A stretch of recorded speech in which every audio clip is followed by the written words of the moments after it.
Absolutely. Well, should we get to our first speaker? I'll announce him. He told me this morning, this coach, and you love it when they only have one name, like Veronica yesterday. Yeah, right, one name. You don't need a last name. But he said at 6 years old, he knew he wanted to be a coach. He started coaching people at 15 years old. Wow. Let's give it up for Coach Burt! Coach Burt, everybody! Woo! Come on! Come on, Coach Burt, everybody!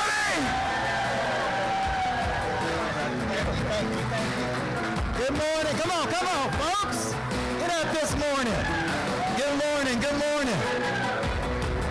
Good morning. Good morning. I like these folks in Cabo. Good morning, everybody. My name is Coach Michael Burt. I have a real simple belief. I believe everybody needs a good coach in life. How many of you have ever had a good coach at some point in your life? Raise your hand, please. Just look around the room. How many of you have ever had a bad coach at some point in your life? 800,000 people in the United States call themselves a coach today. The average income of those folks is $47,000 per year. Who you want coaching you matters, folks. Who you have coaching you matters. Now, I'm going to take you to a time in my life. I'm at 41 years old. I'm sitting in a workshop with my beautiful wife. Give her a hand. She's right over here. Look at this hot, smoking wife over here. And I'm sitting in a workshop being taught by a former Vietnam veteran. His job was to wake up in the War Dog Division of the Vietnam War. His job every morning was to go ahead of the infantry with nothing but a dog. The dog's job was to sniff out bombs, booby traps, ambushes. I want you to imagine the psychology of waking up every single day in the middle of a jungle with just you and that animal. I want you to imagine the self-talk that you had to have, the psychology. Today I'm not dying today. Today's going to be a good day. Any day you think it's tough selling real estate, I want you to think about this, right? And he kept talking about this dog having a prey drive, P-R-E-Y-D-R-I-V-E, prey drive. And I'm sitting there in this workshop. I've been coaching all of my life, and I'm like, man, I love these two words, prey drive. And as a 22-time author, I'm always looking for a hook. I'm always looking for a new, novel way to say something. We call that vujade. A fresh twist on an old way of thinking. So when I saw these two words, prey drive, I'm like, now what is this prey drive concept? So I did what anybody would do who doesn't know what a word is. What do you think I did? I Googled it. And guess what I found out?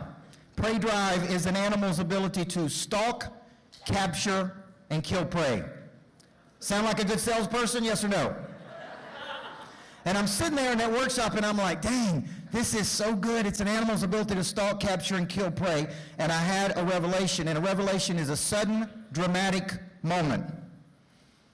Here's the revelation. Humans have a prey drive, but it is not their ability to stalk, capture, and kill prey. It is their instinct to see something with the eyes or in the mind, in the imagination, and to have the persistence and the intensity to pursue it.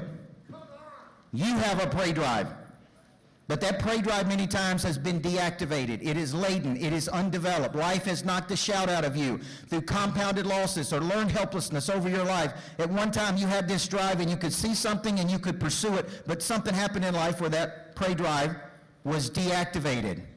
So I immediately email my intellectual property attorney and I go, I want to trademark these two words, and I want to become the leading authority in the world at activating this drive inside of humans. I want to be the only person on planet Earth who could talk about this in humans. And I began to study motivational theories, and here's what I started to find. There's 20 motivational theories out there, and they basically all say the same thing. We move toward something we want. When we're hungry, we move toward food. When we're lonely, we move toward people. When we're thirsty, we move toward water. But what happens when we have everything we want? What do we become? Complacent. How many of you have ever become complacent at some point in your life? And complacency is a gradual settling to a place of mediocrity. Sound sexy to anybody? I want to gradually settle to a place of mediocrity. Now, mediocre means to go halfway up the mountain. I'm going to gradually settle to go halfway up the mountain. Now, anybody put their kids in the car in the morning when they're on their way to school, and the last thing you say to your kids when you put them in the car is, here's what I want you to do, Junior. I want you to go gradually settle to a place of mediocrity. Anybody do that? See, we have 3 kids, and I tell my 2-year-old daughter, Emmeline Rose, money follows energy. Money follows energy. Energy in motion. Energy in motion. And we put her in the car in the morning, and she goes, energy in motion. Energy in motion. And then we put my 4-year-old son in the car, Elias Michael, and I look at him and I go, you're the best son in the world. You see, I didn't have a father that told me that at night, or whoever put me in the bed, whoever came to a baseball game, and I look at him and I go, you're the best son in the world. And at first he said, man, you're the best son in the world. And I'm like, no, I'm dad, and you're the son. But when I put him in bed at night, I say, you're the best son in the world. And then our 12-year-old daughter, who's going to be 13, I look at her and I say, we're going to do something big today, sweetheart. And she looks back at me and she says, big, Daddy, because the amateurs are never going to make it. You see, amateurs listen to their feelings. Professionals do not listen to their feelings. I don't feel like prospecting today. I don't feel like following up. I don't feel like making calls. I don't feel like attracting. I don't feel like showing up. After 33 years of coaching people, I don't feel like doing this a lot of times, but I'm a pro. I don't listen to my feelings. So when you think about this, I begin deconstructing this pray drive concept. And I said, I'm going to write a book that became a Wall Street Journal bestseller called Flip the Switch. And it only took me 18 books to find that Wall Street Journal list, folks. I just kept writing and kept going. And then I said, okay, how do I explain this pray drive to people? How many of you think you got a lot of pray drive right now? Raise your hand if you got a lot of pray drive, which is that instinct to pursue. And I started going, well, there's phases of pray drive. And I want you to think about where you struggle today as it relates to these phases. Number one, the pray drive must be activated. How often does it need to be activated? Every single day. Listen to what I tell myself. We go to bed tired and we wake up hungry. It all goes to 0 at midnight. There comes a time when winter asks what you've been doing all spring and summer. And winter's always coming, yes or no? So number one, the pray drive must be activated. How often does it need to be activated? Every single day. King David was a great king in the Bible until he stopped going into battle. Every day we get up and every day we go into battle. Every day we chop wood and every day we carry water. Every day we follow up. Every day we prospect. Every single day, and that builds discipline. And discipline is a derivative of the word disciple, which means to give yourself to a person or cause you believe in. If you believe in your future, you will have the self-discipline to manifest that future. So I said, number one, we got to get activated, and we got to do it every day. We got to flip the switch. Number two, there must be a persistence to this pray drive. Now, a lot of people talk about passion. The word passion means an irresistible belief for motive or action. It's what drives you in, and it's what rows your boat, but it also means to suffer.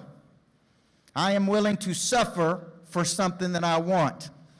I've got a long obedience in the same direction. Now, if you study great people, you look at some of those people that are at the top of their game, right? I've coached Jay Kinder right here on the front, Al Stasic, some of the great people out there in the world that I've worked with who are here on your team. And you look at people and you go, they're just more talented than me. The truth is, most of these people found their talent earlier in life and had a long cycle of practice.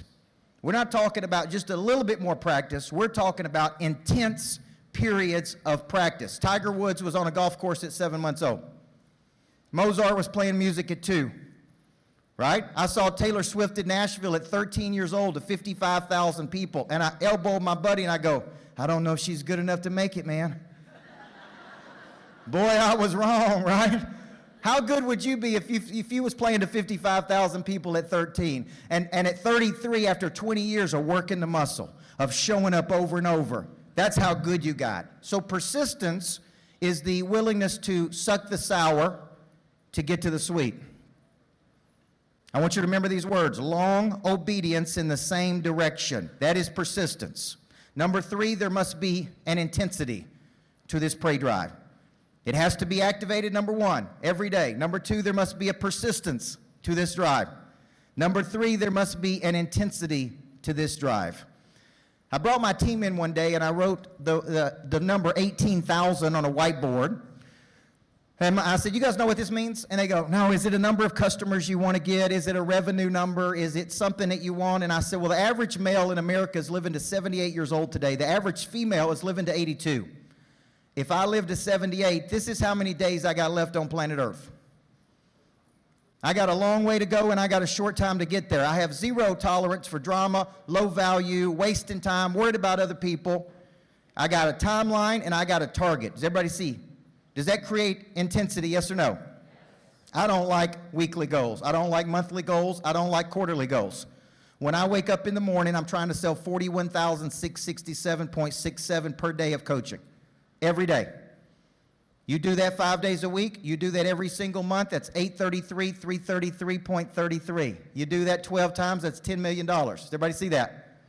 When I wake up every day, it all goes to zero at what? Gene, it all goes to zero at midnight. There comes a time when winter asks what we've been doing all spring and summer. When I don't know what to do, I do something. How many of you have something to do while you're here? Don't think I won't sit out here by the pool and prospect all day to hit that number. Don't think I won't be taking with meetings in Cabo to try to hit that number. Don't think. See the houses you have and the cars that you have. See, I go on vacation with people, my best friends here, and he said, you're the worst vacation partner in America. I said, you know what pays for the houses and pays for the jet and pays for all these things? The work, right? You get the house and the jet because of the work. The work comes first. And when we're done with the work, then we can vacation. Everybody say amen on that one. Now, let's get into the phases of this pray drive. So take a second right now and ask yourself, where do you struggle? Number one, is it activation? Raise your hand if you struggle with activation every day. Raise your hand, please. And all progress starts by telling the truth. I tell people, you can't lie to me. Lying to me is not going to help you get better. Number two, how many of you struggle with persistence? Showing up every day, prospecting. Average person's going to buy 4 to 7 houses in their lifetime. Each of those houses should be worth 5.7 referrals over the lifetime of the consumer. 98% of agents never follow up with the person after the transaction is over. Is that persistence? No. Intensity. I got a timeline and I got a target. Now, when I wrote this book and I was studying activation, I said there's 5 activators of this drive. These are 5 things that will make this drive come alive. Number 1 is fear. I want to change your mind about fear. Fear of rejection. Fear of failure. What if I told you there is no such thing as rejection? Some will, some won't. What? Okay, I like to use rejection to activate my pray drive. So anytime somebody really screws you over, doesn't believe in you, backs out on you, I want you to learn to say, thank you, I owe you. Thank you, I owe you. You don't believe in me? Thank you, I owe you. You don't think we can do this? Thank you, I owe you. I have a little extra steam in the engine. Now, when you have fear, you're going to go one of 2 ways. And remember this. You can go to the sewer cycle. A lot of agents over the last couple of years gone to the sewer cycle. Sewer cycle starts with one negative thought. Gosh, it's so hard to sell something right now. Gosh, it just can't, right? That one negative thought produces a negative subconscious emotion. Fear, worry, doubt, insecurity, vacillation. That negative subconscious emotion has a negative physiological effect. Guess what it does? Tightens the body. Now you're playing not to lose versus playing to win because you're tight, you're worried. Now you're playing not to lose. And any time in my life I played not to lose, what happened? See, now you're tight. The success cycle starts with a positive thought. Here's what I told myself this morning. Gosh, these EXP people, they're going to love this little bald-headed pit bull. They're going to love me. They're going to want to exchange with me. They're going to want to do business with me, right? See, that starts the success cycle. Guess what that does? Has a positive physiological effect on the body. Now I'm loose. Now I'm playing not to win, right? Then I was trying to take a little cold plunge up in my bathtub out on the top. My wife's like, they can see you. You're naked up here. I'm like, let them see me. That's all right. See, the success cycle loosens the body, which has a positive effect. Now we're playing to win versus playing not to lose. Fear is your friend. This little 3-pound piece of machinery right here is the most powerful thing you have. Right? It's just as hard to sell what I'm selling as what you're selling, folks. I'm selling a future. I'm selling an intangible. I'm selling that you're going to be in a better place after working with me in your life than before. I'm not selling a tangible house. I'm selling an invisible future. That's what you need to get back to selling. When do we lose getting people excited about buying something? When do we lose the fact of getting people excited about joining our team? When do we lose enthusiasm to say, come over here because your life is going to be better? When do we lose that?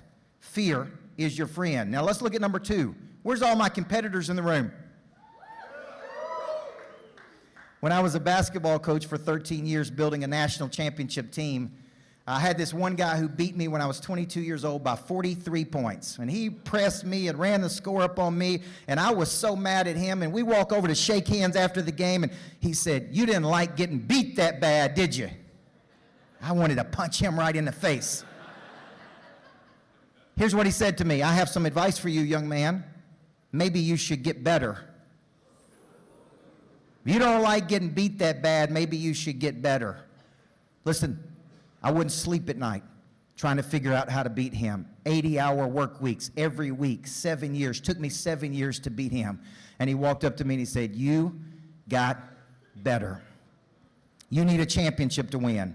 You need a game to play. You need a trophy to win. You need a competitor. You need something to wake up in the morning that activates that prey drive that goes, I'm not sleeping until I beat this person. I'm tired of being number 2. I'm tired of being number 3. I'm tired of being somewhere at EXP. I want to be at the top." You should be sitting out there saying, "How do I get up on this stage?" That's what you should be saying. That's what happened to me at 10X. I sat in the back and I'm sitting there texting. I'm like, man, I want to be up on that stage. And the next year I was speaking to 10,000 people at Mandalay Bay. Right? I needed it. I manifested it. I talked about it. I told people I'm going to do it. And that's how it happened. So number 2 is competition. I want you to think, what activates your drive? Now let's look at number 3, exposure. See, you're coming to Cabo and you're going to see something. Exposure is, I got to get to a bigger table. What does the big table mean to you? See, at 18 years old, I was smart enough to get in a room with smart people. I was smart enough to start investing in coaching. I was coached by Stephen Covey. Then I was coached by Sullivan. Then I was coached by Blanchard. Then I was coached by some of the best people in the world, because it's like, I got to get to a bigger table. I got to get to the right place, and I got to get around the right people. See, you're here, and I'm going to be sitting out by the pool over the next 3 days. I want to meet you. I want to look you in the eyeball. I want to listen to you about your business. I want you to walk up and say, "This is where I'm at, and this is where I want to go." I want to say, "This is how I can help you move from A to B," right? Because you're around all these people, but you don't ask them. When I was speaking in Nashville, Tennessee, I only spoke for 20 minutes for EXP that day, and I walked out, and 2 people walked up to me. It was Jay Kinder and Al Stasic, and they said, "You're my new coach." They didn't wait 3 weeks. They didn't wait 7 years. They didn't think and stall. They took an action. Yes or no? I see it in the mind. I go there in the mind before I go there in the body. All things are created twice, first mentally, then physically. See, I've met all of my heroes. I've met them. I've gone to them. I flew to Puerto Rico to meet Wayne Dyer. I flew to Massachusetts to meet Covey. Just being in their presence for just a few minutes. Tomorrow you're going to see some of the best people in the world. Just being in these people's presence is going to give you an impression of increase. Yes or no? You're going to think bigger. You're going to do bigger. You got to get to the right place, and you got to get around the right people, but you got to sit and you got to learn and you got to grow. So number 3 is exposure. Now let's look at number 4, environment. How many of you grew up in sports? How many of you remember the locker room? See, I just built an $8 million building in downtown Nashville called the Greatness Factory. Notice I didn't call it the Complacency Factory. There's a lot of people trying to get in the Complacency Factory, folks. We don't have enough capacity for those folks. So here's the deal. When people walk into the Greatness Factory, here's what they tell me. "Gosh, I sure do feel great." There's expectation, right? When you walk in, I had one dude come to me and said, "Man, I got an office at this Greatness Factory, and I've collected more money in the last 6 months than any time in the history of my business of cash collected." And I said, "What do you think it is?" He said, "When you walk in the doors, you expect to be great." What if I told you your whole team could be a Greatness Factory? Yes or no? What if I told you you're building your own Greatness Factory? And people come to you with knowledge and some skill and some desire and some confidence. And when you are done with these people, they step into their greatness. Environments matter, folks. Environments matter. When you think about this, what is your Greatness Factory? So number 4 is, where do you need to be going? What do you need to be doing? You see, I grew up in a small town in Tennessee, and we never got to vacation. We weren't poor, but we were right down the street from it. And we never got to go anywhere. We went to vacation in the same place. I was raised by a single mother. We vacationed in the same place every year. Best Western, because it had an indoor swimming pool. Now I see Best Westerns, I'm like, oh God, I can't do it. And I told my mom one day, we're going to make enough money to buy you a Best Western. And it's going to have an indoor swimming pool in it, Mama, right? Environments matter. Now let's look at number 5, embarrassment. How many of you are a little bit embarrassed by where you are today versus where you should be? Be honest. See, right now I have a publicly traded company looking at purchasing or acquiring my company, and so I asked my accountant to send me the financials, and we were looking at the financials over the last 4 years, and she said to me, she said, Coach, gosh, look, man, you were a high school basketball coach. You were making $50,000 a year. You've produced 8 figures in your company. You know what I said to her? It ain't nothing compared to what we should be doing. See the difference? Embarrassment is not I'm embarrassed. Embarrassed is, hey, I can do bigger things. I can play at a higher level. Instead of watching all the great people on stage, you got to make a decision today that you're going to be one of those people.